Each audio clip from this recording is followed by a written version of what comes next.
and welcome back to Hey Look Listen. My name is Liam Sheehan and I'm joined here this week by my good friend Kevin O'Carroll. Kevin, what up? What up, Liam? How are we doing?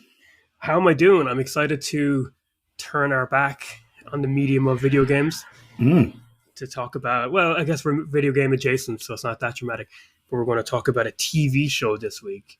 Instead of game mechanics, we're going to be talking about, was it the mise en scène? Am I right? Yeah. I definitely know what that is. Is that the kind of thing you're ready for? No. But before we get on to that, before we just destroy this whole premise of this podcast, let's talk about video games. What are you playing at the moment? I've actually, I am between jobs at the moment, which is not as depressing as it sounds. I've finished up one and I'm starting another one. But I'm using the free time between them to play an absolute bastard load of things. So is this a big question? Yeah. I've played a couple of things in a row now, and I've been through I'd like to think it's through curation and like selective choosing, but I think it's just dumb luck. I've played just absolute classic after absolute classic. I'd love to hear it. So I'm currently playing the Metroid Prime remaster, which I won't get into in too much detail because I'm sure we'll get around to that and cover it in full at some point. Oh, for sure. Are you liking it? Loving it, yeah. It's your first time, right? First time playing it, yeah, for sure. I'd never played any of them before. And yeah, it's great. It's Metroid, but it's 3D. What's not to like? That's what we were all saying back in 2002, man. We were saying it loudly, even though Metroid Prime was actually my first Metroid game, so I wasn't probably saying that. That joke doesn't make sense in hindsight. Yeah, and before that then, I played a narrative game that I'm pretty sure you recommended to me on this podcast. And that is Kentucky Route Zero.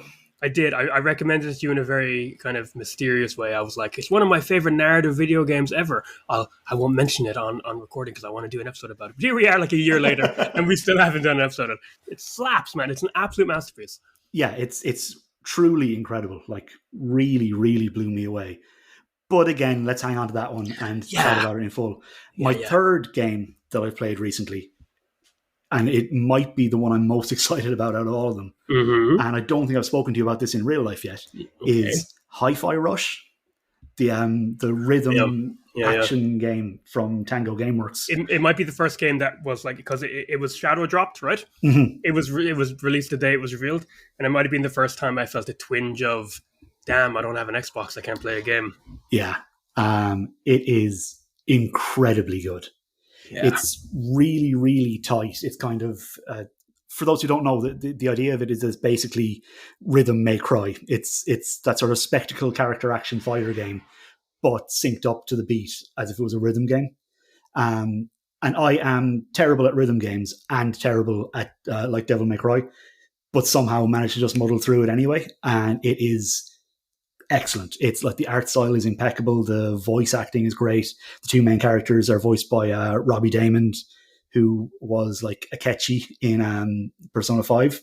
And he was Prompto in Final Fantasy 15. Absolutely, yeah. And the female voice actor then is Erika Lenbeck, who was Futaba in Persona 5 and Jessie in Final Fantasy 7 Remake. Loving it. Yeah, it's good shit. But yeah, it plays really well. The art style is great. It looks like if Sega had stayed in the hardware game and had like a current gen, like the Dreamcast 4 or something. Yeah. This would be a flagship title for it. It looks incredible. It's very Jet Set Radio. Yeah, for sure. And it's kind of, I don't know, I don't have analytics in front of me of the budget, but it kind of looks like an avatar of, companies making games for like maybe less money, but bolstering it with an art style, with a killer central mechanic, Yeah, from looking at sort of chat around it, it seems that Tango had like literally one guy working on it for the first year. Whoa. It was just one guy's kind of passion project. And then once it got off the ground and had a bit of legs, they allocated more resources to it. But it was like definitely done on the cheap in-house because they were making Ghostwire Tokyo at the same time. Which obviously they spent a lot more money on, was the more high-profile game, and critically has done nowhere near as well as the cheap and cheerful Colourful Boy. Which, maybe that might be a lesson to game designers everywhere, is that rather than making a big open-world game that's full of faff and waste your time, make something that's about 10 hours long and is colourful and fun and people want to play it, and maybe that'll be successful instead. I almost hate throwing a game that involves Shinji Mikami to the wolves like that, but yeah, if if Ghostwire has to fail for a lesson to be learned, I like that. I think I'm into that. Yeah. How about you? What are you playing at the moment? Well, my big news is because of the many pressures of having a podcast and keeping up with modern gaming. No, it was just time. I finally got a PS5. Yay! We can like edit in more applause and stuff there, so it seems more significant. Yeah, I wish I was able to announce it on maybe an episode with the four of us. Because goddamn it, I know Marcy, no one would have given it more than that, Kev. That was ridiculous. Nah, I'm only joking. I've been phoning it in since day one. I'm only joking. Yeah. My brother and I bought a PS5. We're very excited. We got it for Resident Evil 4 remake. Mm-hmm. That felt like the one that I wanted because Resident Evil 4 is my second favorite game of all time. I just wanted to play that next gen. It just felt right, Kev. But as of this recording, that game is not out yet. It's out in about 4 days. So all I've really played on my PS5 so far is Astro's Playroom, which is a masterpiece. It's just way better than it needs to be, Kev. And I'm already nostalgic for it. For its soundtrack, for just its whole vibe. It's just a lovely little piece of thing. And it's just a love letter to PlayStation's history. And anytime all the references that are in that game, you can find little robots shooting little films, and they're all references to old games. Like, it was very cool finding The Last of Us or God of War, but I really just like, when I found Chris and Jill from Resident Evil, stuff like, my favorite one, Kev, was Vib Ribbon, which is an old ridiculous Japanese rhythm game in the PS1 that I had a weird infatuation with for a while when I was a kid. I was just like, yes, this is like the coolest thing ever. I know Wii Sports is probably historically the most important package game ever made, and I love Wii Sports, and I love its place in gaming history. I will never poo-poo it. It's like amazing. But I think my favorite might be Astros, just in terms of like overall quality. Yeah, I don't think Astros was in any way a system seller. I don't think anyone was buying a PS5 just to play Astros the way they would have been for Wii Sports. But fuck it, man, they should have been, because it's so good. It could have been just a glorified tech demo for the DualSense, and it does that really well. It shows off like what the controller can do in a really impressive way. But it's actually like a really competent, well-made platformer. And then on top of that is just this lovely layer of nostalgia icing on the cake of Sony history. Like, I know I'm 2 years late. It's probably old news to a lot of people, but first impressions, like, I love graphics as much as next man. I do. I really do. I'm not being that guy. But yeah, the PS5's real kind of next gen kind of feeling thing is the DualSense itself. Yeah, the other big thing is the SSD, the hard drive, and the load times. Oh, the load times, when you get around to playing Ratchet and Clank, that will impress you as well, because that hard drive, they put it to work on Ratchet and Clank, and it is really impressive. Yeah, I feel like I'm kind of still at arm's length from the console, since like despite Astro being basically a showcase what Think can do, all I've done with it is Capcom have a sale at the moment. So since Resident Evil 4 is out in a few days, I bought Resident Evil 2. So I played an old PS4 game that I already own on the PS5, and although it looked amazing on the PS5 and played brilliantly, I had a great time playing it. Not next gen, is it? No. That's not why I got the new console. But I'm in a big Resident Evil mood at the moment, actually, because of the encroaching Resident Evil 4, and I had a great time playing Resident Evil 2 Remake. Won't go on about it, since you and I did a whole episode about it a while ago, about 1, 2, and 3 and its remakes. Everyone check out that. But I will say, about Resident Evil as a whole, just as a single thought I plucked from my replay, is that I have problems with Resident Evil 2 Remake. They're minor, but I have them. I have bigger problems with the Resident Evil 3 Remake. For sure. I think the bottom line is that Capcom have taken the Resident Evil franchise in recent years up to just a kind of a line of quality that, even with problems, it's still kind of, some of my favorite stuff to play these days. Oh yeah, for sure. Absolutely. I was just so engaged by Resident Evil 2, and it's so scary. I'm so bad at playing it because it's so scary. Yeah. And what did you make of the demo of 4 Remake? Yeah, I had a great time playing it. Yeah. Absolutely. I still haven't mastered the knife parry, which is like the whole new central mechanic that they're adding into the DNA of 4. What I'm finding with it is ignore the prompt, because the parry window seems to be much more generous than the prompt seems to be making it. So just get mashing on that left shoulder button and hope for the best. My gut instinct is that while Resident Evil 2 feels like a ground-up rebuilding of an old classic, this might stick closer to the through line of the original, but just, tidying it up, changing stuff. And, one of the big concerns, we'll talk about this in more detail when we've actually played the goddamn game instead of the demo. One of the big concerns was, that the campiness of the original might be lost in the new kind of more self-serious version. But I think everyone collectively sighed in relief when the demo ends with Leon saying his one-liner, "Where's everyone going? Bingo." Might have been like the most triumphant Impeccable moment. Leon impression.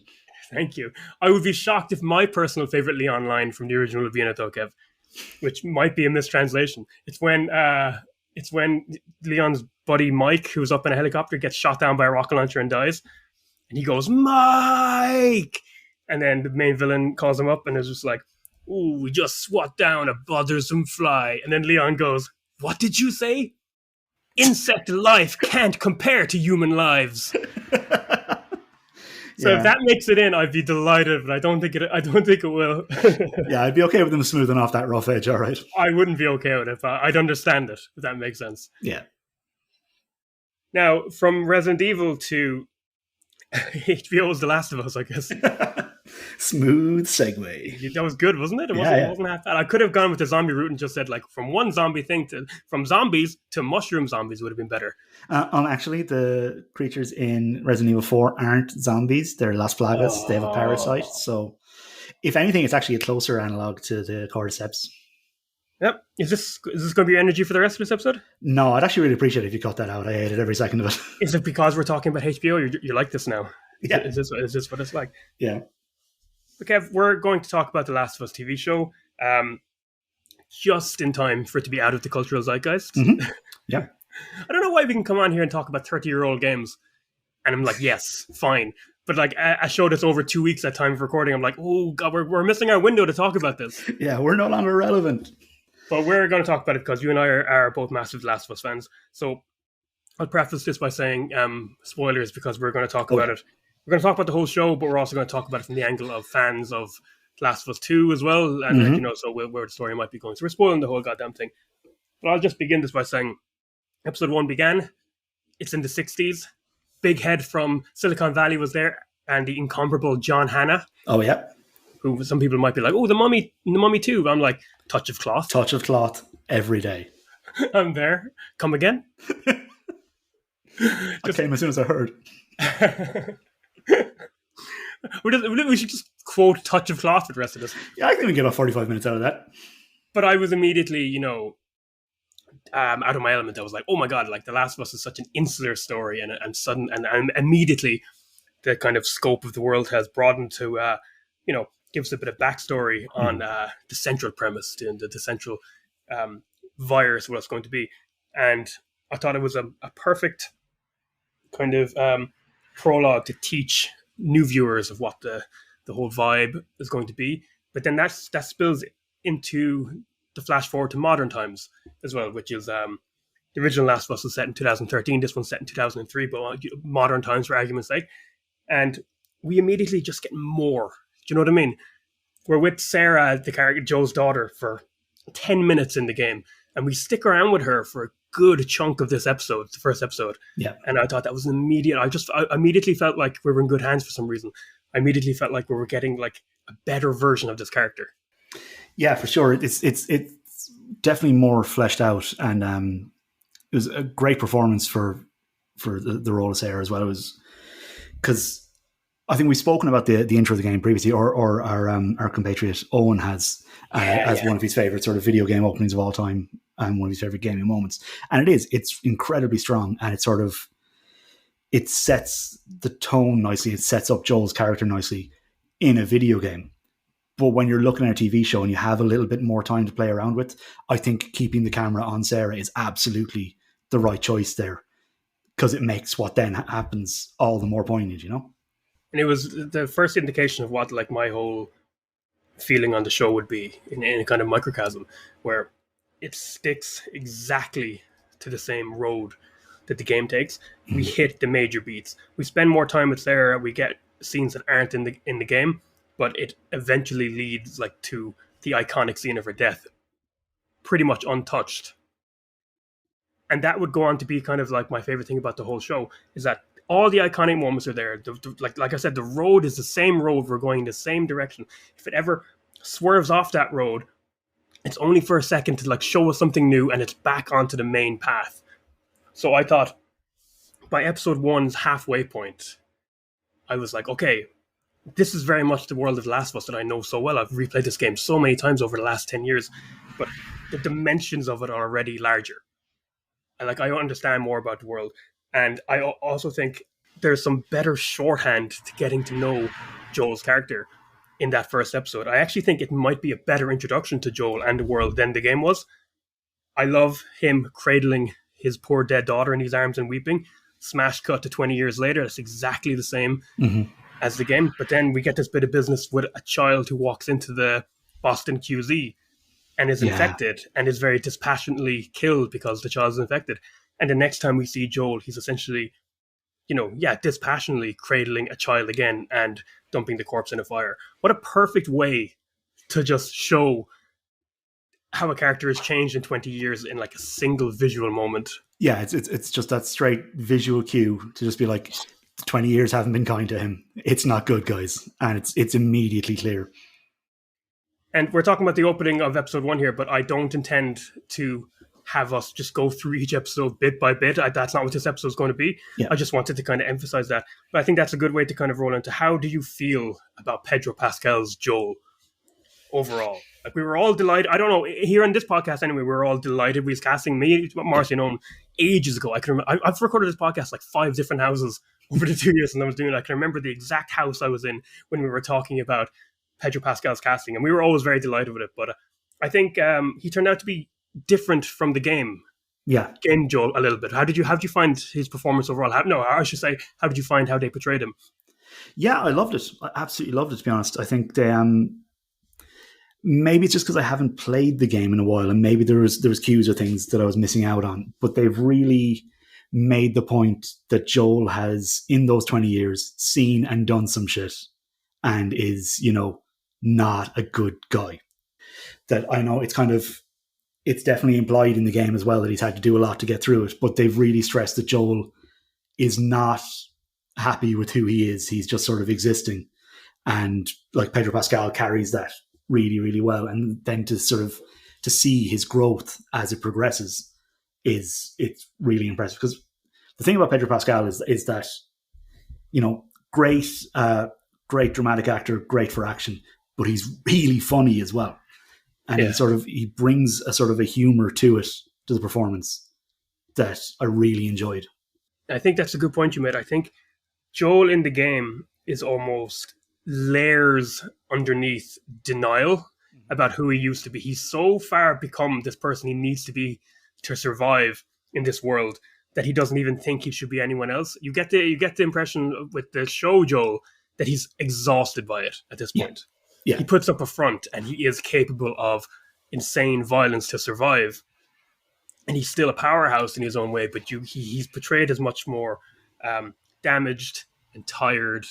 And so his kind of opening up to Ellie over the course of the show is kind of, I was going to say more natural, but I don't want to do a disservice to the game because that was completely natural too. No, but it definitely feels earned. Well, see, in the game, you get you get gameplay with Joel and Ellie. I've talked about it before, how it doesn't matter how narratively complexly weaved a game's gameplay and narrative is. Just by it being an interactive medium, you kind of absorb kind of stuff from it.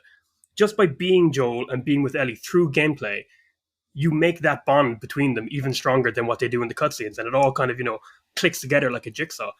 But I think the show can't have that. It can't make that connection automatically between the player or the viewer and these characters. And I think having Joel be more vulnerable immediately, be more openly vulnerable to us, the audience at least, makes him kind of falling in love with this girl and kind of becoming this kind of protector to her over thing. It's a bit shorthand for him getting there, Yeah. While we kind of accept it more in the game because we're Joel, and we know why he would do this. Yeah, exactly. Yeah, and I think that, as you said, because they don't have that controller in the viewer's hand, they don't have that immediate sort of kinetic, physical connection to the character, that they did have to take a different route with it. And also since the gameplay is not there, he doesn't have to be this, brick shithouse, Yep. He doesn't have to, be this guy capable of mowing down, 10 infected and 10 guys in the space of 20 minutes. We can kind of show him aging and, he's being more exhausted, and he has physical problems. His hearing is going and stuff like that. He doesn't have to be this just absolute superhuman. Yeah, he also doesn't have to spend 3 out of every 10 minutes going around shelves and picking up bandages. There is a bit of that. There's a bit of it, all right. Yeah. They included some as a nice little nod, but compared to how I play Last of Us games, it would have been about 30% of the runtime. And there's some of my favorite scenes in this game were added monologues that weren't in the which is crazy because the Last of Us game has amazing monologues or amazing back and forth between the main characters, and the showrunners, who should we say at this juncture, the game creator Neil Druckmann and Craig Mazin, the creator of Chernobyl, and he wrote the superhero movie with Drake from Drake and Josh, which is absolutely wild fact to learn. I didn't know that. Yeah, I know, right? But they added these monologues I love, and just continuing on with Joel, he has one between himself and Tommy, his brother, when they meet, and at that point in the game, Joel is carting Ellie across the country, and we know why he's doing it. He's doing it from it was a job given to him, but also he feels a kind of obligation towards this character Tess, who's basically her dying wish, Joel, go do this. But in the game, he's portrayed as still being very kind of once I get to Tommy, right, she's off my hands. I've done my part in this. And there's a very emotional scene at that point in the game that kind of strengthens the bond between him and Ellie and makes him want to, go on, continue this journey with her. I loved it even more in the show. Yeah. Rather than have him just be detached at that point. The reason why he wants to leave her is because he's afraid of killing her. Yeah. It's just or getting her killed because he's afraid of being a protector, and he's afraid of being a father. He's afraid of having feelings for anyone in his life. And I thought it was a wonderfully acted monologue by Pedro Pascal, basically saying how terrified he was, how dreams he has of just failing all the time. Yeah. And it was around this time, and I don't, I want to kind of just talk about things I like in the show, and get back to talking about video games in our next episode. but it was around this time I noticed the discourse online of just oh man, they've softened Joel, they've turned Joel into a pussy, man. Oh, I was shocked. I was shocked because when you step out of your bubble to read these things, I was shocked because I thought it was such a wonderful interpretation of this character. And like I said, making him more vulnerable is reinforcing his relationship with all the characters around him, and I think he's oh my god, I hate to say this, he might be a better character in the show. Yeah, I think so. And I mean, anyone who saw that midpoint and thought that Joel was getting soft had a rude awakening coming for them at the end. I managed to avoid a lot of the online discourse about this because I knew how it was going to be. Well, we've been around Last of Us Discord before. This isn't many people's first rodeo. I categorically despise this franchise being discussed online. Yeah. I really hate stepping into that world, to be honest. I can just say that outright. And I kind of, I felt a lot of positivity towards the show, but I felt like a lot of the same ugly heads were reared as well, I'm not saying everyone has to automatically like Last of Us, but honestly, it's not that. When you go onto Reddit, when you go onto sites or whatever, when you start reading reviews and reading comments, it really is not just that. It's just people pick apart this franchise in very, cruel ways. Yeah. The one thing that I did see was a discussion about the casting of Ellie, saying that Bella Ramsey wasn't attractive enough to play the role. And at that point, I was like, yeah, I can probably just go ahead and close my Reddit account for a while. I don't need to be anywhere near it. I feel foolish because I saw exactly similar discussion, but on Facebook. So I'm already a fucking idiot because I'm reading Facebook comments. Yeah. Hand to God, my bad, right? I deserve no sympathy here. But I wanted to bring up this exact thing I saw. It was exactly what you said, Kev. People going on about Bella Ramsey for her looks and that she shouldn't be Ellie, she doesn't look like Ellie. And then someone going, look at you, big man, making fun of a young girl's looks or a teenage girl's looks. And then people going triumphantly, haha, she's 19, she's an adult, you assholes.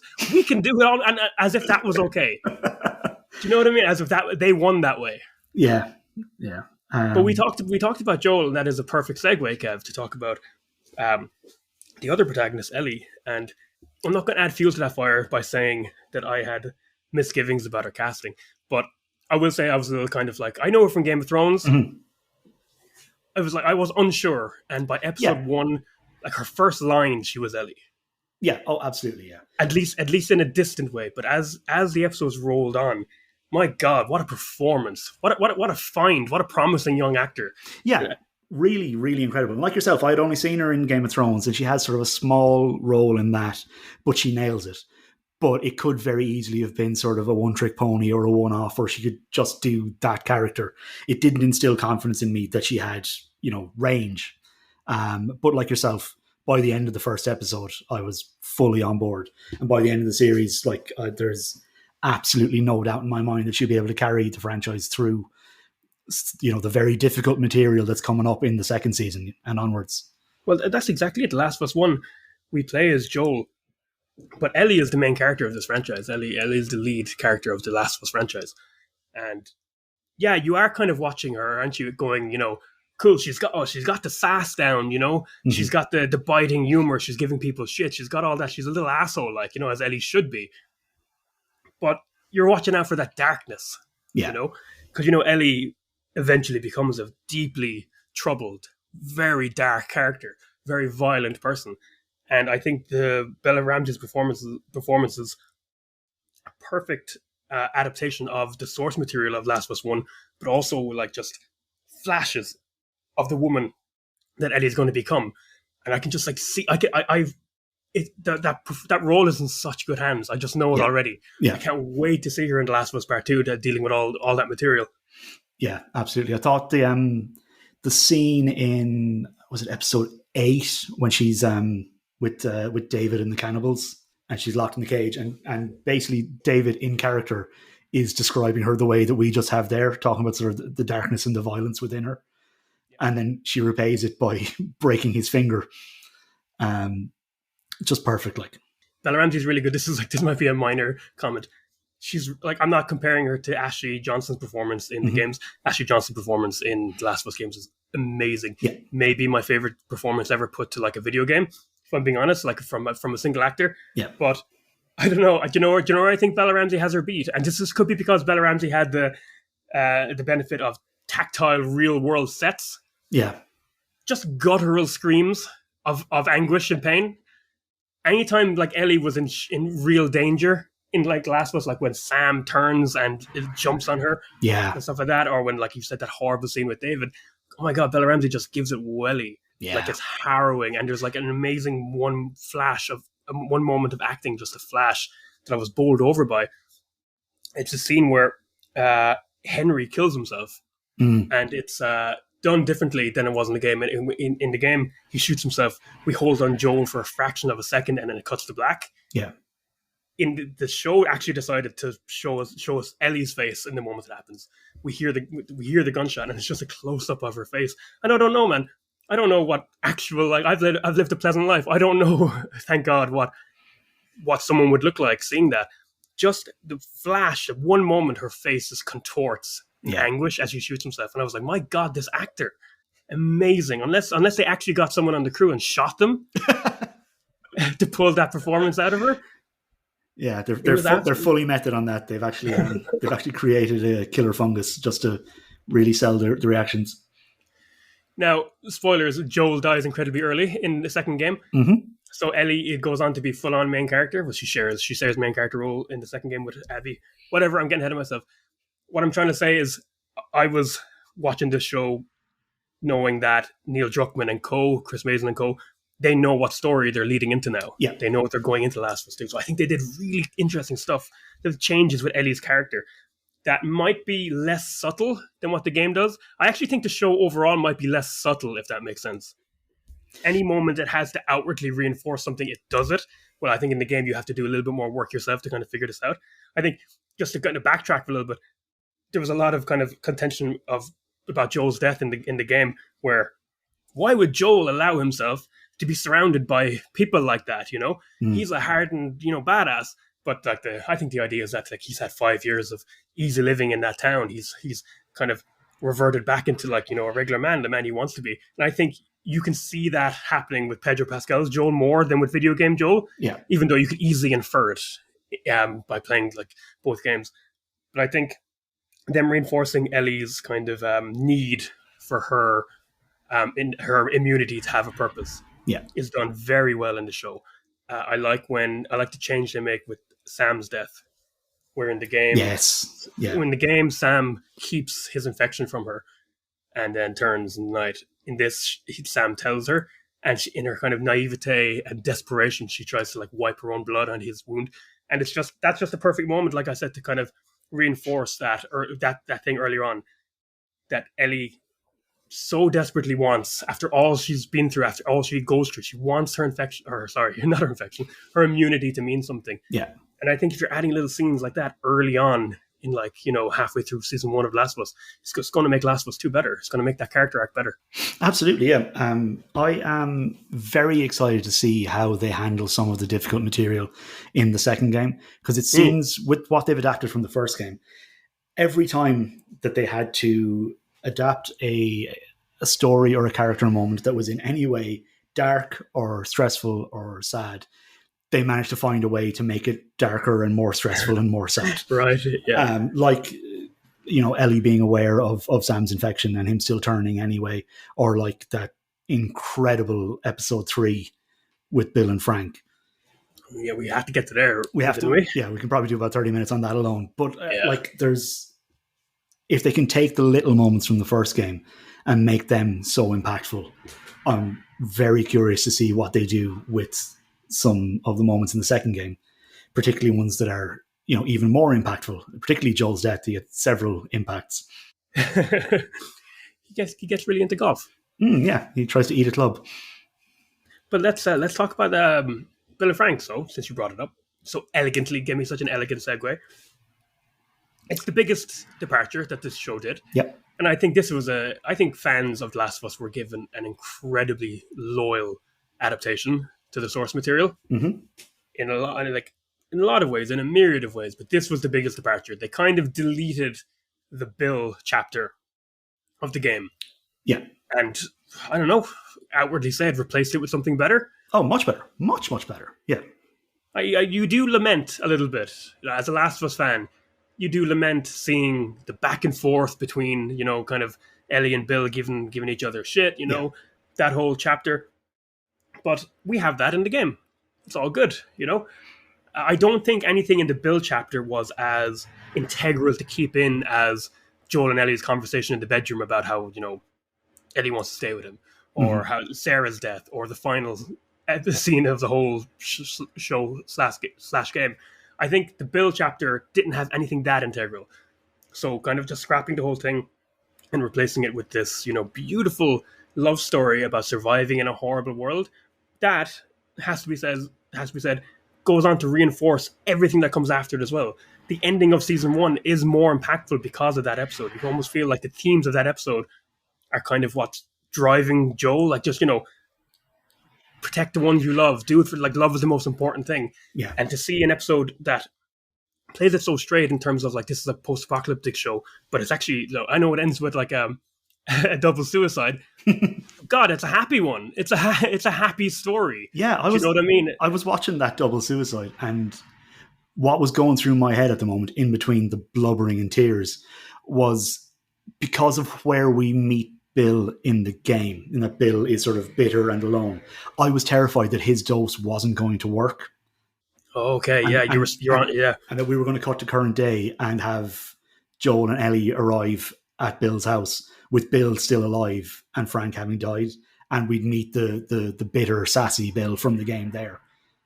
And that was stressing me out more than the thought that he would die. I was like, yeah, please let him go. Yeah, they did. Yeah, I was the same. I thought we were getting this backstory, this cool backstory that was going to, swerve back into what we know of the game. But no, Bill dies before, he meets Joel and Ellie. As Joel and Ellie are passing through, and like I was saying, it does end up being this beautiful love story with a beautiful message. But because it's Last of Us, that message is congealed into Joel's decision that he makes in the final episode. Like, Joel's decision to save Ellie because he loves her dooms the world. It like remains one of the most, not the most, but a incredibly complex notion to end a story on, that's still being discussed to this day. Did he do the right thing? Did he not do it? Which is great. I love seeing people online who think, they just know in their heart of hearts that they have the right answer to that. Yeah. I don't think there really is one. No. And I just think that it's complex and it's it's a bit grody, and it's a gross ending in a lot of ways. And I think I could feel the specter of Bill over Joel when he made that decision. Does that make sense? Yeah, absolutely. And I think you kind of hit the nail on the head there. That's not about did he do the right thing or did he do the wrong thing. He did the only thing that character was ever going to do in that situation, following on from the circumstances that they had found themselves in on that journey. Whether it's the right thing or the wrong thing is kind of irrelevant at this point, because it's the only thing that character would do. Is the only way he was going to see this story end, you know? It's fun to see a wider net cast over like this series' audience now. Because I feel like there's more discussions being had now of people's opinions. You know, Ellie didn't get a choice. No, she didn't. But if she did have a choice, what would she have chosen? And I think The Last of Us 2 very much posits that. Yeah. If she had a choice, she would have sacrificed herself for the greater good. Yeah, if people who haven't played the game are asking those sorts of questions now, then I really think they're gonna get hooked even further when the next season comes. Yeah, but I would say though, Kev, that the show, the first season, which adapts the first game, I think depicts an Ellie better. That would have made that you kind of know in your heart of hearts she would have. Yeah, you know, it's a little even less ambiguous than in the game. It's just that like no one gave her a choice. The Fireflies fucked it up, and you know Joel also took that choice away from her. But I was very happy with the entire ending. And I often say with adaptations, you know, that it can be such a tedious discussion online that, you know, we have the original already. You know, any changes, you know, if they make good changes, that's an okay thing. Yeah. But I do think it would have been bizarre to touch that ending in any way. Oh yeah, no. Those last couple of lines of dialogue are perfect. It's the perfect end to that story. That ending is so good that I don't know, you and I anyway, and presumably a lot of other people were baffled when a sequel was announced for the game. Perfect point, like, yeah. Why would you end it? Why would you expand it? You've ended it perfectly. Just like, okay, it cuts to black, and you're just left to sort of wonder where their lives go from there. Now, as it turns out, I absolutely love where they took it from there. Yeah. But that ending in and of itself is incredibly strong. And even Joel's rampage through the hospital, I thought was done very well. Because when I was imagining it, if it was me, Kev, if I was Mr. HBO and I was directing that episode, you know, it's fly to fancy, Kev, right? Just do the work. Okay. Yep. I was thinking about it in the lead up to that episode. I was like, I would have shot it very flatly. I would have just had the right in your face kind of bluntness of it. Yeah. That Joel is just dispassionately going around shooting a bunch of people. It's just, you know, matter of fact violence. That's how I would have done it. But the show ended up going for this kind of it overlaid it with this kind of emotional music, and which is kind of again less subtle than the game, but reinforcing for viewers more of that, you know, this isn't cool. Yeah. Joel isn't a badass, you know, action hero ripping through this hospital to save the damsel in distress. This is horrible. This is mass murder, and it's doing a little bit more work for the audience than the game did. But on one hand, of years of like reading Last of Us Discord, some people need a little bit more work, to be honest. Yeah. If I'm going to be a bit of a fucking asshole for a second, some people need a little bit more. But also, I actually ended up quite liking how that scene came across. The music is this beautiful, sad piece, but the way it's almost like muffled into the background, it's almost like Joel is on autopilot. Yeah. He's almost lost in the moment. And if I did kind of want that kind of blunt matter-of-factness, I got it in his most important kill, when he just shoots the doctor. Yeah. Because that's he's basically signing his own death warrant there. And to kind of portray, like, there's like a lot of memes about that scene, because in the game you can kill the doctor any way you want. So you can flamethrower him, you can just toss a fucking pipe bomb at him or whatever. But I think since that's going to be a huge plot point in season 2, portraying our, you know, much more kind of vulnerable, emotional Pedro Pascal Joel as in that moment, one of the most important moments of his life, just shooting that doctor as soon as he picks up a knife, not caring, the final obstacle, just a kind of annoyance in his way. That's going to be great for season 2. Yeah. That's going to be absolutely great, because we're going to get to know what that death meant to someone. Absolutely, yeah. And it kind of, even in the run-up to it, there's, in the sort of Joel's montage of death, there's that bit where he kills the guy who's trying to surrender. Yeah, brilliant. Which, really brutal. But like from there through to him killing the doctor. It's just, there was something like frantic and dispassionate about it at the same time. I think it was probably the fact that the audio of the action is muted and there is that music playing, so there is that little bit of a disconnect from what's happening. But it really, even though I knew what was coming, it really hooked me in. Like I was sort of properly edge of the seat stuff watching it. And then once he killed the doctor, I was like, okay, as you said, signed your death warrant there, mate. And the fact that it was brutal is a good point as well, because as like a piece of violent media, it's not nearly as violent as the media it's based on. Yep. They made a creative decision to not make this gruesome and gory. And I don't have a bloodlust, Kev, but maybe a little bit more. Maybe a little bit more, because Last of Us, and especially Last of Us 2, is like violent with a capital V. It's like two of the most violent games ever made, I'd say. It's definitely the second one. But did you think it was okay? Do you think like the way they shot the moments that needed to be violent, do you think it felt violent enough, especially when Joel was, letting loose at the end? I think it did for now. I think how they handle part 2 will probably validate it, because I think the violence in part 1 is almost incidental. It's kind of it's what's moving the plot along, but it is not the plot itself. Whereas the violence in the story of part 2 is the story. So I think when they get around to that stuff, I would fully expect them to crank it to 11. But I think for part 1, keeping the focus on the people, on their humanity, and not on the violent acts themselves, I think is the right call there. Yeah, because in 2, you basically need to see Ellie debase herself. Yeah. And that needs to be betrayed. And in talking about other changes that were made, we're not doing, this is not a full analysis of the show. We're bouncing around. But just the kind of biggie change. Did you have any umbrage? Do you take any umbrage with how the infected were? Both in the science behind them and how little they were in the show. Umbrage is too strong a word. I would have liked... I like using it. Yeah. I would have liked to see some more of the zombies. You would have, yeah. I think from episode 6 onwards, the only infected we see are in flashbacks. Yeah, exactly. I think that's true. I think that's correct. That's huge swathes of the story. And I know it's called The Last of Us, not The Last Zombies. Like it's about the people, not about the infected. And I get that. And it was clearly, this didn't happen by accident. It was a very deliberate choice by them to keep the camera and keep the focus on the people. I get that. But I do think particularly in the later stages of the story, there are moments in the game with infected that are plot relevant and impactful. I'm thinking particularly of when Ellie first meets David and they send Jason back to get the antibiotics. And when they're in that cabin where they have the chat in the show, they get attacked by infected and they have to fight them off. And like David is impressed by how Ellie fights, and Ellie sort of warms to David a bit because they fought side by side, which then makes where that story goes more impactful. I think that would have been an opportunity to showcase more infected in the story and would have sort of driven home the point that they were trying to make anyway.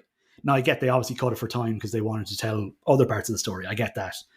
But I do think that's one spot where it definitely was missed for me anyway. I guess you pick your battles when you're like making a multi-million-dollar production, like mostly shot during COVID and stuff like that. True. I do agree with you though. And I think I posited when we did Last of Us 2 ages ago, me and Marcy, like one of the things I like narratively about the video games, especially the second one, is that they all circle around, this decision Joel made to deprive Ellie of being able to save the world. Mm-hmm. Like whether or not a vaccine would save the world is a whole other great argument that this narrative has. Yeah. But I would say personally, it's regardless, humanity might be just too broken for a vaccine to actually like do that much help, but it's definitely the best thing to be doing. So, but the idea that Ellie was deprived of this opportunity, like to save the world, is reinforced in all the gameplay of The Last of Us.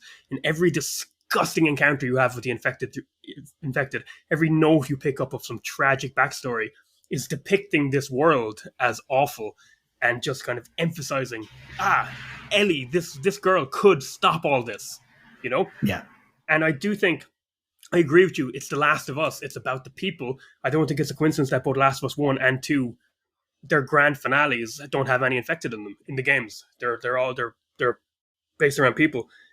I do think maybe us seeing how harsh the world is, how disgusting, how full of infected, maybe tapping us into more of the abject sadness of a broken world full of mushroom zombies might have like done the trick a little bit better.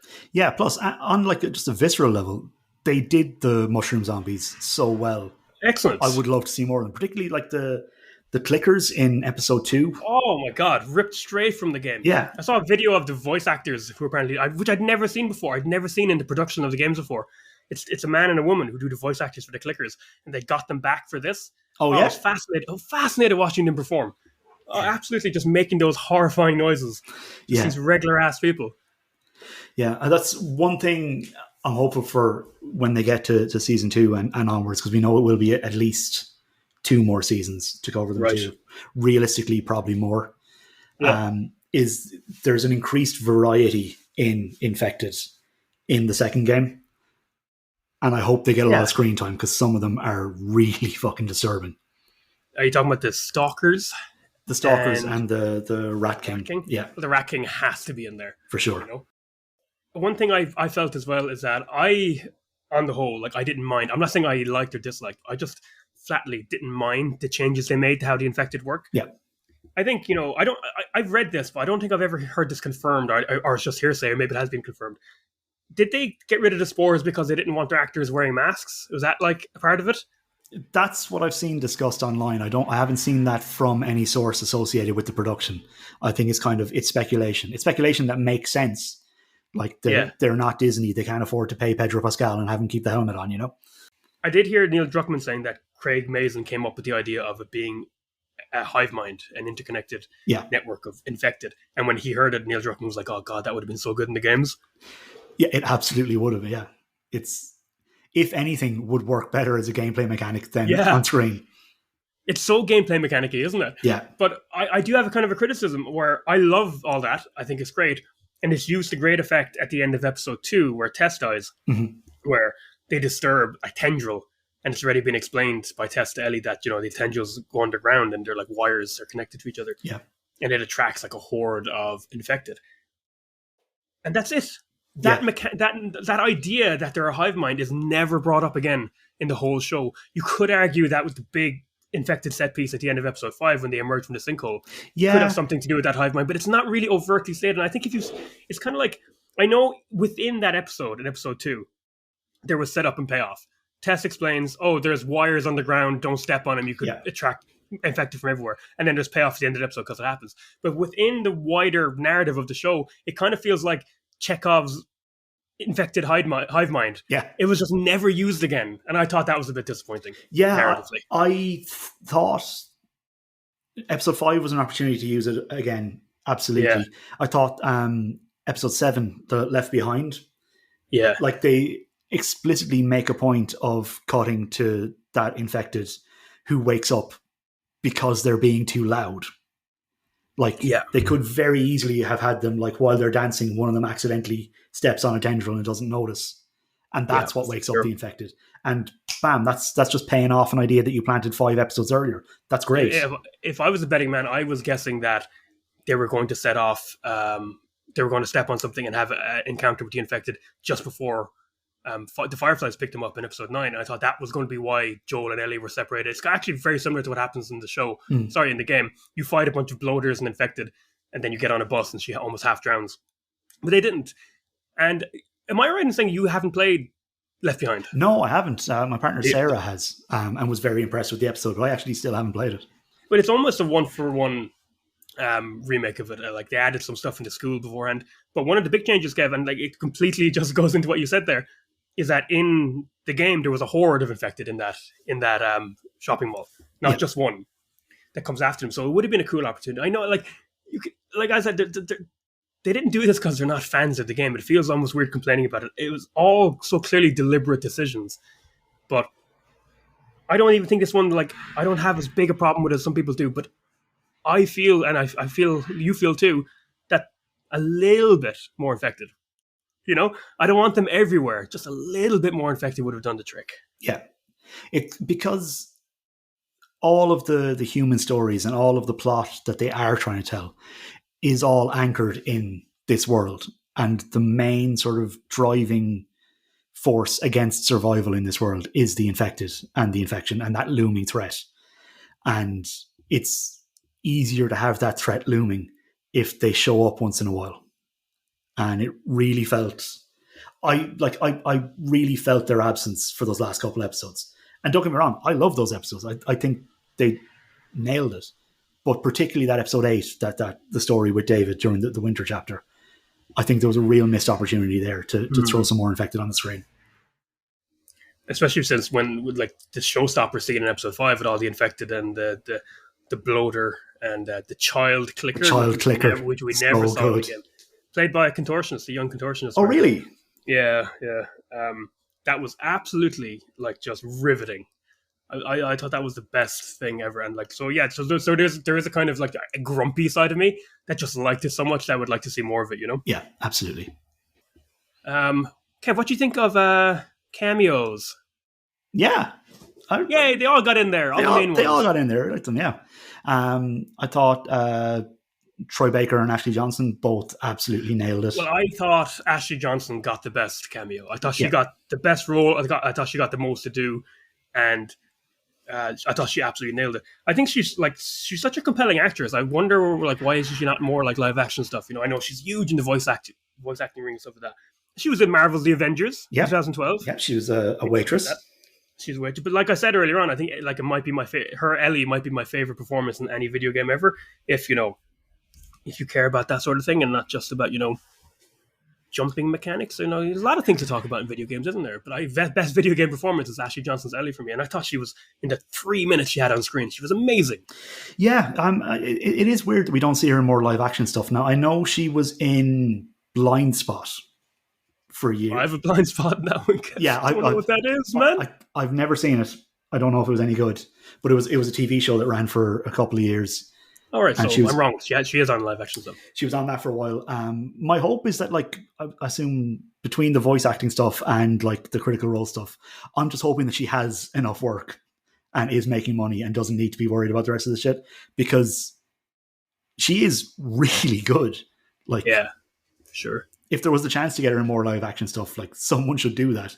I don't know if like Spielberg or Tarantino are listening or anyone, but they are. Yeah, like Revolut me money and then cast her in something. Do you know Spielberg, Tarantino, and Scorsese have a kind of a Saturday night group listen to Hey Look Listen?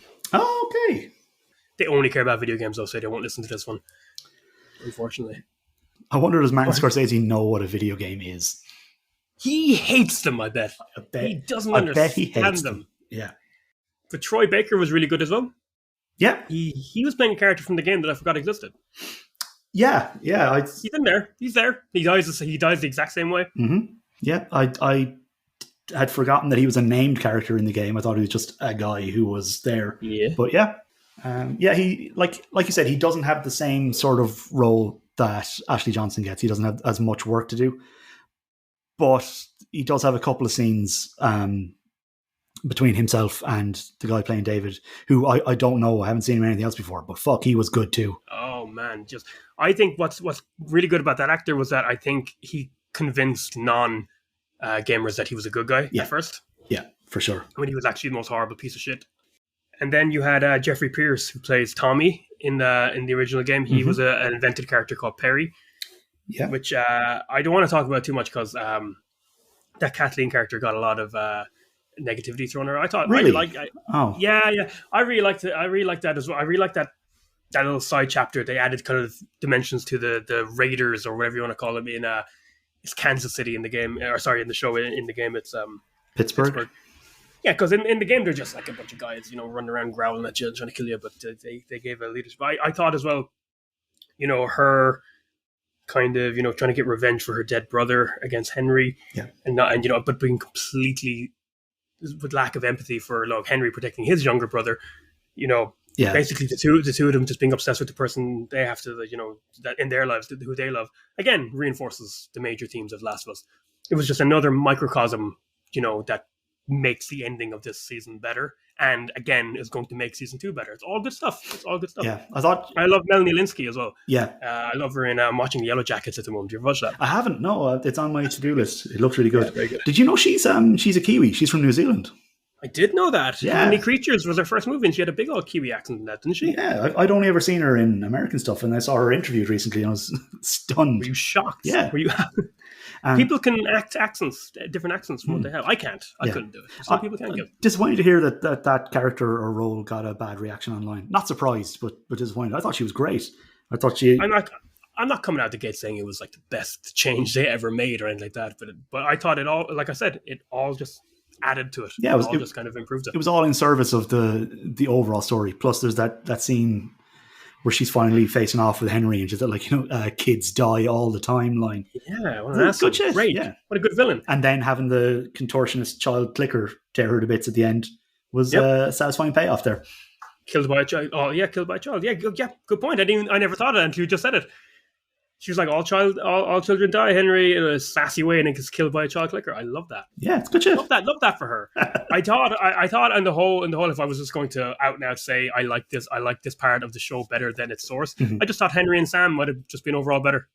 I just thought that was I know it's a little bit manipulative to make Sam younger and deaf and adorable, but it just absolutely worked. I got a little bit more emotional from that plotline than I did in the game, I think. Yeah, I think it's the combination of like spending a bit more time with them, getting to see them interact with each other. Obviously, having Sam being adorable and deaf helps there too.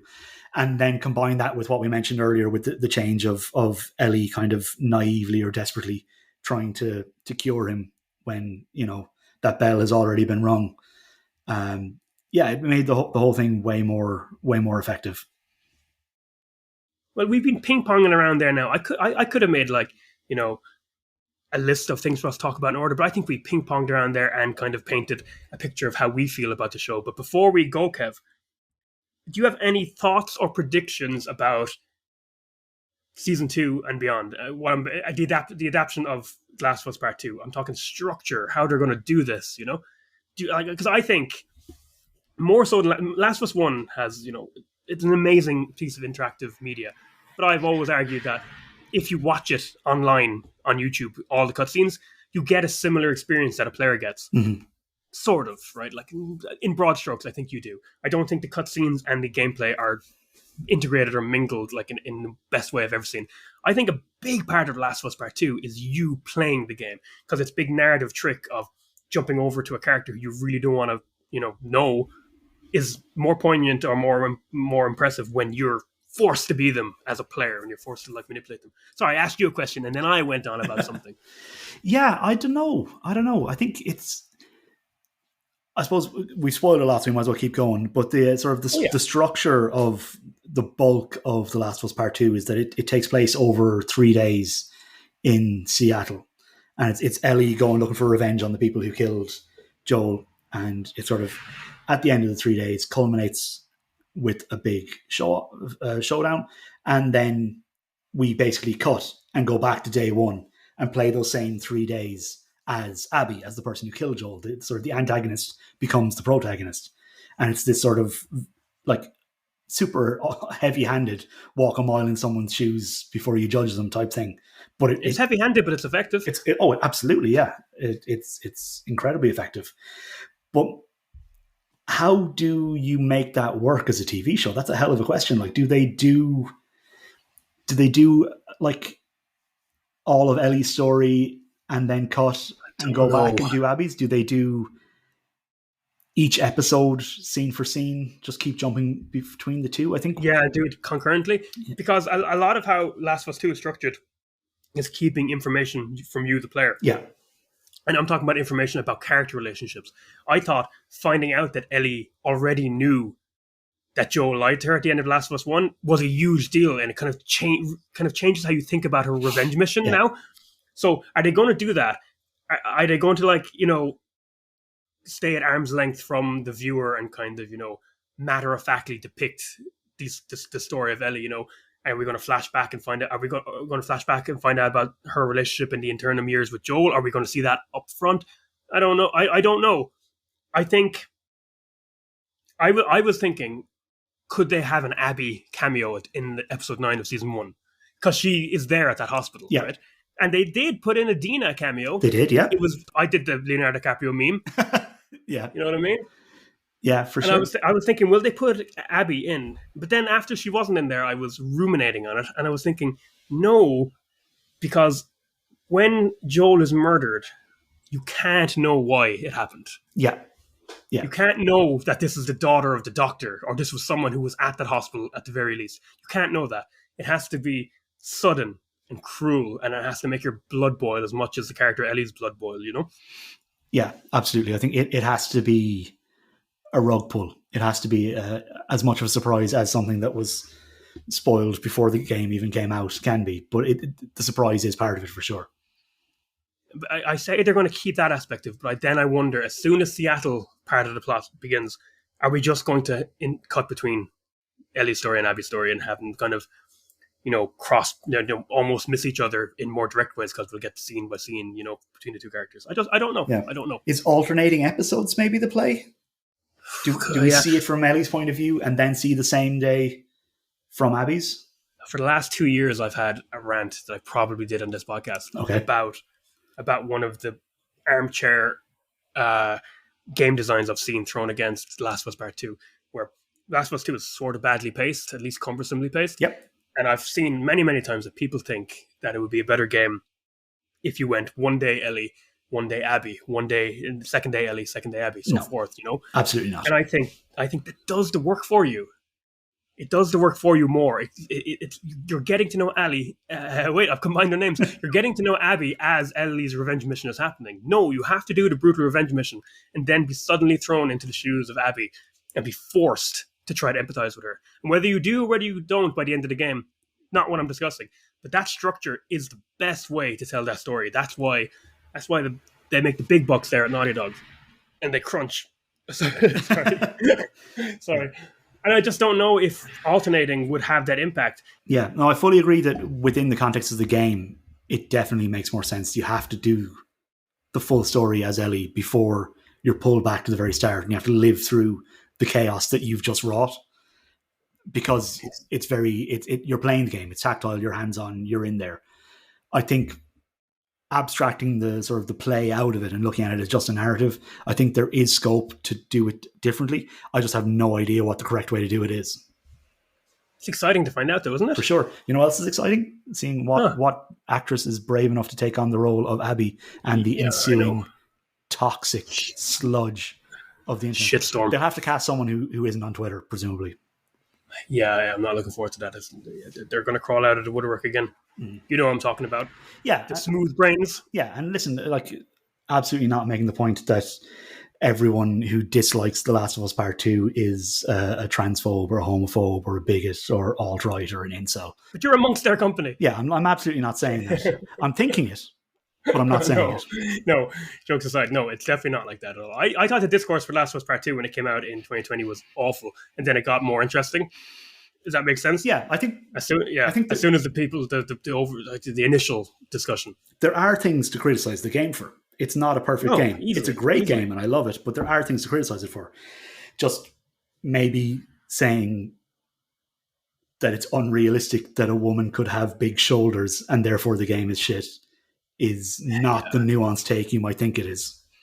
And to not end on that miserable negative Last of Us note, I'm just going to ask you, Kev, the show has been heavily praised. It took in some of HBO's biggest viewership of all time. Yep.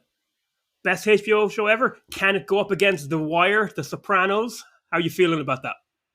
I mean, no. Deadwood? Yeah, I know. No, it's really good. I really enjoyed it. And if they stick the landing with the arguably more difficult story they have ahead, then potentially in the long run, yeah. But as it stands, absolutely not. No, The Wire is Sopranos much, much better. I thought maybe you'd be a little bit more on the... Not even close, no.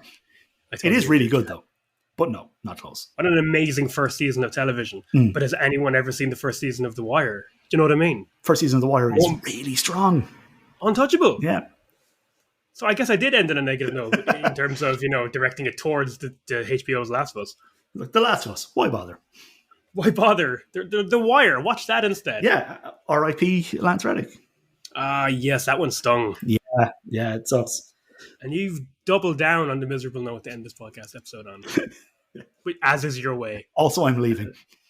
Oh, no. Okay, thank you so much, everyone, for listening.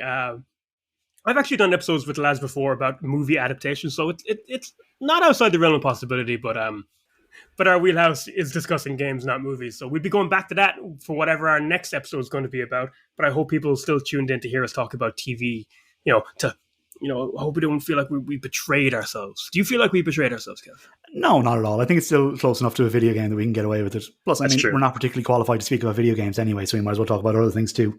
I keep forgetting that. It's just that I've done several episodes of a podcast, so I think I have a kind of a, bit of a kind of arrogance about me. I'm like, yeah, I can talk about video games. But yeah, no, I would just thank everybody for sticking with us. Appreciate y'all for tuning in. We have episodes going up on YouTube now. Ooh, YouTube. Wowzers. Yeah. So if you're on the YouTubes, do the usual like and subscribe type things. Leave a comment. Let us know what you think. As long as it's positive, we don't want to hear any negative stuff. We're very fragile. If you're listening to this on your podcast app of choice, fantastic. Thanks so much. Maybe share it with a friend. See if anyone else wants to listen. Someone who likes video games, maybe they might like it. Who knows? But just want to thank everyone for your support. Thanks for tuning in, everyone. My name was Liam Sheehan. I was joined here by Kevin O'Carroll, and see you all next time. Thank you very much. Bye. Do you do Martha's Little Bye there? I did, yeah. I thought someone had to.